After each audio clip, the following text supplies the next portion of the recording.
What are you going to do with that?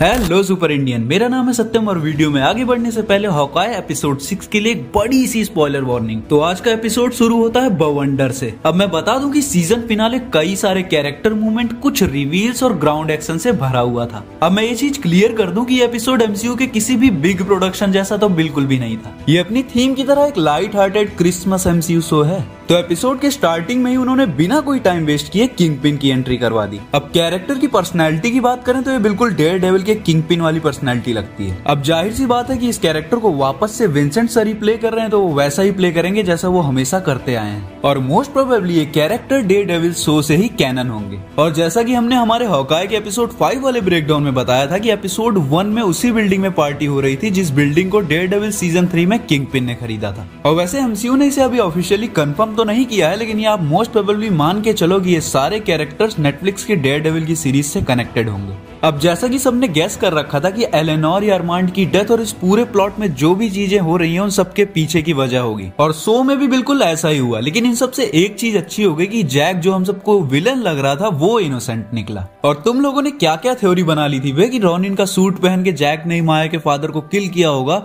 और उसके अलावा ट्रैक सूट माफिया गैंग का सरदार भी यही होगा। मगर यही बंदा लास्ट में केट की मदद करता है और होपफुली शायद हम इसे एमसीयू के किसी आगे के प्रोजेक्ट में देख पाएं। और जैसा कि हमने हमारे लास्ट ब्रेकडाउन में बताया था कि माया के मन में डाउट्स भर गए थे किंगपिन को लेकर और वो बगावत पे उतर आई इस एपिसोड में। इस शो का बेस्ट मोमेंट तब आता है जब हॉकाई फाइनली केट को अपना पार्टनर एक्सेप्ट कर लेता है।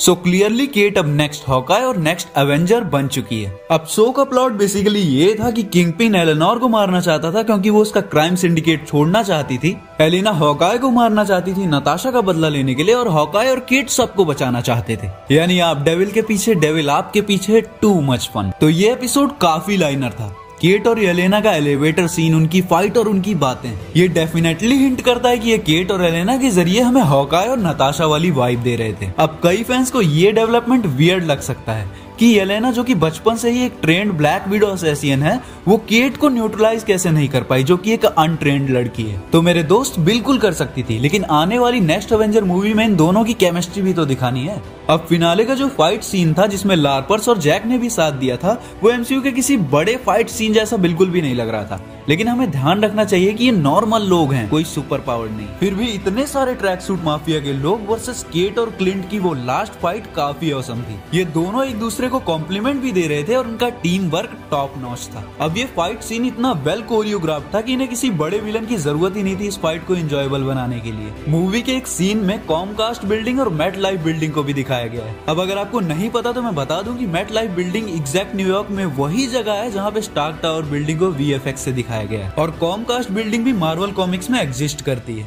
मगर यहाँ पे शायद से कॉमकास्ट का रेफरेंस म्यूटेंट्स यानी एक्समैन से हो सकता है। और आपको याद ही होगा कि जब डिज्नी फॉक्स को बाय कर रहा था तब कॉमकास्ट बीच में आ गई थी, और कॉमकास्ट की बिड की वजह से डिज्नी को अपना प्राइस बढ़ा के फॉक्स को $71 बिलियन में खरीदना पड़ा था, और तब जाके हमारे म्यूटेंट्स की घर वापसी हुई थी। अब आते हैं क्लिंट और येलेना के फाइट सीन पे। तो इस चीज का बिल्डअप जितना बड़ा बनाया गया था, इसका अंत उतना सेटिस्फाइंग नहीं था। वो सीन अच्छा था लेकिन काफी ज्यादा सिंपल कर दिया था इन लोगों ने। मगर केट और किंगपिन की फाइट ने इस चीज को काउंटर कर दिया। केट ने किंगपिन के हार्ट पे एरो मारा था और उसकी मॉम ने तो लिटरली उसके ऊपर कार क्रैश कर दी। तो एमसीयू ने यहाँ पे वाकई में किंगपिन को फुल पोटेंशियल में दिखाया। वो किंगपिन का फैट नहीं, उसकी मसल्स हैं, और यही वजह है कि स्पाइडरमैन और डेयरडेविल जैसे हीरोज को भी उसे डिफीट करने में बहुत मुश्किल होती है। तभी उन सब फाइट और उस ब्लास्ट के बाद भी ये मोटा सांड सरवाइव कर गया। अगर वो केट पे अपनी पूरी पावर इस्तेमाल कर देता तो केट की बोन्स क्रश हो जाती। मगर एक चीज जो थोड़ी सी खली वो ये कि बंदे को अपने पहले अपीयरेंस में इतना नहीं पिटवाना चाहिए था।